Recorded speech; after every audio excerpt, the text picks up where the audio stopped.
Scly G's rise to fame is one of the most compelling stories that we have covered on this channel. From catching his ops lacking at the gas station to starting beefs with half of Chicago, Scly G is an extremely talented rapper with an alleged 6 bodies under his belt. While he has half of Chicago wanting him dead right now, he has created an alliance with the most feared gangs in Chicago as well. Scly G has a reputation of shooting first and asking questions last, which would suit him well considering he has plenty of people that are gunning for him as we speak. You ain't got no get back for nothing. You got shot, TJ got shot, and a lot of got shot. Who got shot after y'all got shot? Nobody. My point exactly, because you be getting a belt. Who in this charge on tank this to go off? You just gotta do your homework on Scly G. Why would even try to do that? You get on this on the internet and use duck name for clout. How many of them O block niggas this and they still walking through the O? Y'all a couple blocks down from the man. You GDs are on bro grave. Man was shot and killed in Gary, Indiana.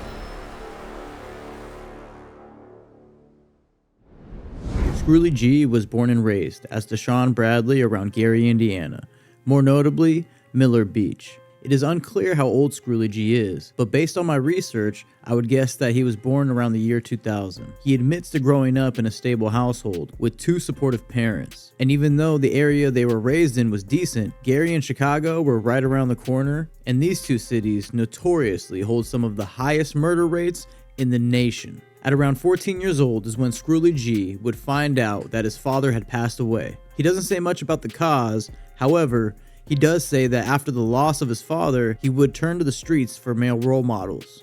Then, on November 28, 2015, over Thanksgiving weekend, Scly receives a phone call that one of his closest friends, Tyreek Fox, aka Tink, was shot in the back due to an alleged accidental shooting inside of a home, and Tink would not survive his gunshot wounds. Tyreek Fox was Scly G's cousin, and to this day, you can hear him chanting the name Tink in almost every song to show you how much his loss means to him. Now by 15 or 16, Scly G and his entourage had formed into the gang called STK, or Shoot to Kill, with an alliance including TTA, or Tie Top Assassins, which is in honor of their late comrade Tyreek Fox. Scly G leads STK TTA for the most part, with his influence and affiliation to the Gangster Disciples. By this time, Scly G is outside running drills and making songs about them, and while he had already started losing some of his closest friends due to gun violence, it was also around this time that Scly met A. Mario Film Visuals, and together they would create history. Mind you, at this time he wasn't going by Scly G, but his name was actually MB Screw. A. Mario Films and MB Screw instantly made a connection, and in 2018 they put out 8 music videos in 6 months, which paved the way for the talented artist that we love today. However, at some point, he felt like MB Screw just wasn't doing it and he needed something a little bit more grimy. After a lot of thought, he came up with the name Scly G and has run with it ever since. While 2018 was filled with studio time and shooting music videos, it had seemed by 2019 that had slowed down, with Scly dropping only 3 music videos that year. And you know that if he isn't in the studio recording, Scly G is back on the block, walking down on his ops daily. By 2020, the name Scly G would be ringing bells through the city, and everyone was hearing about this new drill artist. However, it was the range that his sound carried, in my opinion, that would set him apart from the other drill rappers. However, with this newfound buzz, of course would come some hate, and in September 2020, Scly G's big homie Kev would be gunned down by his ops outside of a nightclub. Man was shot and killed in Gary, Indiana, and responding police ended up shooting the suspected gunman. It happened early this morning outside a nightclub near 7th Avenue and Broadway. Police say when they arrived, officers saw a man, a suspected gunman, we should say, firing at a 28-year-old man who was already on the ground. Police then exchanged gunfire with the suspect. He was shot in the leg and treated at a hospital. No officers were hurt. While police did manage to hit Big Kev's gunman, the street code would lead this to be another unsolved case for the local homicide division. Scly G had wasted no time.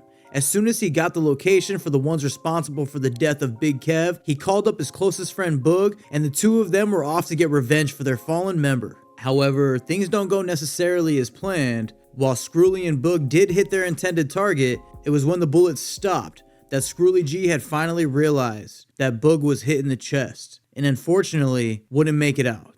After the death of Big Kev and Boog, Scly G was in a really dark place, and while he valued his friendship with A. Mario Films, he knew that it was time to really take this music thing seriously. As a result, he drops a record for his fallen friends on his new YouTube channel titled Real Spill. And in this track, Scly G really lets us see his vulnerable side and changes his sound while you can hear the pain through his music. Throughout 2021, Scly G would dedicate all of his time to building this YouTube channel by dropping music back to back. And with all of the buzz building around this Gary native, it was the perfect time for him to drop his debut album titled What It's Gonna Take for Them to Notice Me, which would set the tone for his rise to come. On June 19th, 2022, Scly G was allegedly cruising through the Ops hood on the west side at about 11 p.m. when he spotted Javion Hawthorne, aka Visi, at the Save gas station on the 3200 block. Scly hopped out and sprayed in Visi's direction, hitting him several times as he bled out at the scene. Gary police responded to a call at about 11:40 p.m. for a gunshot victim, where they found Visi on the ground outside of the gas station. Alright, niggas said we can't post at the store. Last time your homie died, his bitch ass died by the pump right down the floor. A woman who witnessed the murder was checked on by Gary Fire Department medics after her vehicle was hit in the crossfire. Detective Sergeant William Poe of the Metro Homicide Unit is spearheading this unsolved murder, which remains closed to this day. It is also notable to mention that only 2 days after the Visi killing, Ops on the West Side would take out STK member Jeremiah Williams, aka J-Main, to then establish their get back by forming a new gang called VMF, or Visi Mafia Family, which would become Scly G and STK's top op.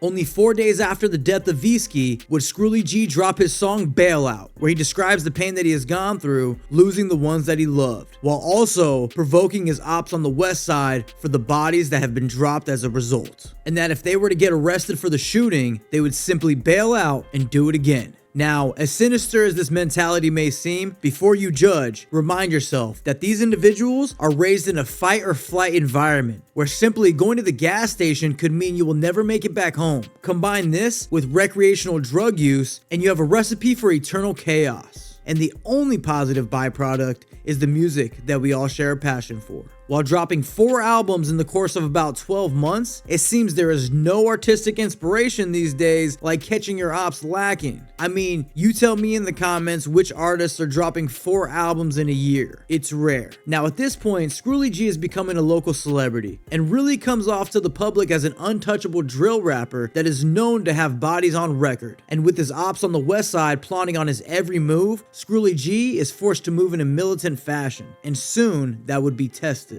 In November 2023, Scly G was shooting a music video for a single titled Fuck the Ops at a local Airbnb home. Scly admits that day he was relaxed and having a good time, and even meeting some new faces, which seems like it could have been a catalyst for what's to come. Midway through his performance, shots go off.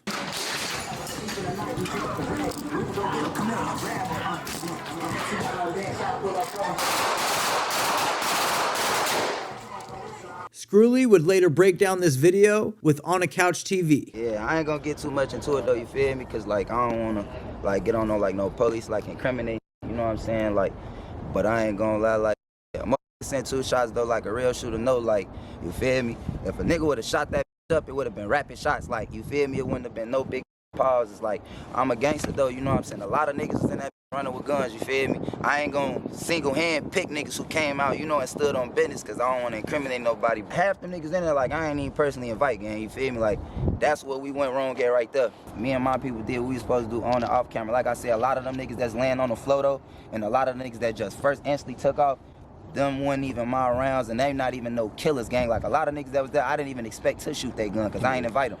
You just gotta do your homework on Scly G, why niggas would even try to do that, you feel me? Like I say, a lot of niggas that you see taking off like orange hoodies and niggas laying on the floor, them niggas not killers, gang. You know what I'm saying? Like, them niggas is pick me niggas, they're like niggas that I ain't even invite. Man, gang, I ain't never threw a party, gang. Like, you can't get close to me like that, you feel me? So like I say, I told I thought that was gonna happen. I just ain't, like, man, I've stole parties all the time. Man, you'll be little in that gang, like, you know, it's supposed to be principles and rules to this, you feel me? So it's like, a nigga ain't never like just went through that, and then it's like y'all don't own the crib, so why, you know, why hit a crib, gang, you feel me? But like I say, gang, niggas know how to go, bro. Like, I don't want to get too much into it, but all that running and niggas, like I said, a lot of niggas was running, but I ain't gonna select the hand. Like, you know what I'm saying? In my crowd, who they look like was running when stood on business. You feel me? Niggas ran to that front door. You know what I'm saying? But a lot of niggas definitely was on that ground and running with guns and then shoot guns on everything. Like, I'm gangster enough to admit that. But the faces who was supposed to did what they was supposed to do. You know what I'm saying? But like I said, you know, that's all that was though. Like that was some rookie. This story went viral, and if you didn't know who Scly G was before, you definitely heard about the guy from Gary who got his music video shot up by the ops. And shout out to the filmer who goes by Done by Mata. Bro seemed like he had been in this situation before and knew exactly what to do. Allegedly. Finally, the much anticipated video for Fuck the Ops drops, and to this day is over 9.5 million views. Next thing you know, Scly G is in the ops hood, dissing 2100 block and listing the ops that were shot in the past. Scly G would then pull up to their hood and continue provoking them while grabbing a pack of backwoods while on live. He would more specifically clown on his ops Mousy and TJ, saying they got hired to kill his homie Tamo for $200 and failed. Man, then on 10th grade, come to Gary right now. Y'all know we can get outside. Like, that shit is nothing, gang. What the fuck? Cause ain't no nigga from 21st doing shit. Fuck you talking about, y'all down on every op. Y'all letting our little ops, niggas that 16, 17, 18 pounds y'all at. Come on, bro. Now, see, you let Javion shoot you. You was a bitch. Shut your bitch ass up, nigga. You ain't got no get back for nothing. You got shot. TJ got shot. How many nigga? A lot of niggas got shot. Who got shot after y'all got shot? Nobody. My point exactly, cause you niggas be getting a belt on bro grade, nigga. Bet you don't. No nigga play with me. Jasmine. Man, who in this charger? On tank, nigga, this bitch should go off. Nah, this 21st, right? Oh, okay. Let me go get my box of woods, nigga. Hey, let me get a box of woods, bro. They see this big ass chop in my hand, nigga. You talking about crap, baby? I'm just showing you niggas is bitches on Jasmine, nigga. That's all I'm doing. On love, bro. That's all I'm doing, gang. Showing you niggas it's not like that and never on y'all block. Your bitch ass went to nap. You supposed to be in Gary. Come out here and play ball, nigga. No nigga play. You just told me I couldn't go to 21st to get no woods. I just told you I was going there to get them. And I got them. Bitch ass nigga, and I don't even smoke backwoods no more, nigga. Niggas ain't got no hats on folks' grade. Like, niggas be just getting their asses target practice, gang. Bro, your baby mama got slutted. Is you cool? You must have forgot. Mousy and TJ is the floss niggas from 21st right now, nigga. Niggas was supposed to kill Tamo over $400, right? How do I know certain shit? It didn't take long before Scly would get word that his ops were joining forces, and based off this post, he seems to be unbothered. This could also be because of the rumors that STK and the Bloodhounds in Chicago were combining an alliance, which everybody knows that the Bloodhounds in Chicago are home to the notoriously known Lil Jeff. Lil Jeff and his right-hand man Q50 are known to have over 10 bodies, while rumor has it, Scly is not far behind with about 6 bodies, allegedly. Unfortunately, on June 21st, 2024, Bloodhound Lil Jeff would be viciously gunned down while on a drill gone wrong. RIP Lil Jeff. Around this time, Scly would sign a deal with Grade A Productions under Interscope Records. Now you'd think you'd be happy to finally be part of a major label, but it seems like there were some issues early on, with Scly G saying, "Bum ass label, couldn't even post me but wanna control shit. I'm a real rap savage. I'll say fuck rap and go back to the block, and clap a motherfucker's ears together for that money. I wasn't a yes man to motherfuckers who was hood rich. I don't know what make them think I'm finna be one to them. I can't be bought. I stand for something. Ain't no falling for just anything." Scly G clearly knows his value, and I respect the fact that he won't tolerate the label's games that they play, considering he is one of the hottest names coming from Chicago/Gary. And to validate that, he can be seen on the Lyrical Lemonade Summer Smash stage with Chicago's recent street menace, Vaughnoff 1700. Shortly after, word hits the streets that another one of STK's ops, TJ 800, had been gunned down in cold blood. And it turns out that STK wasn't the only gang that 800 had beef with, because after his death, there were so many people from different gangs taking to social media to mock TJ's death, with laughing emojis all over Instagram. Scly G would of course take this opportunity to go live and mock TJ 800 further, saying he's smoking on TJ. Hey, we in the y'all want to see me smoke this TJ on here, man? Yeah, folks, let's do that. Hold on, let me get right, folks.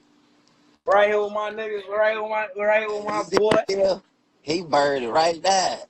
With all of this hype brewing around Scly G, he would drop his first album with the label titled Murder Man, which is straight heat. And the only feature Scly decided to have on the album was our very own 21 Savage, along with other singles like Scly This, Scly That, and Confidential, which are both bangers.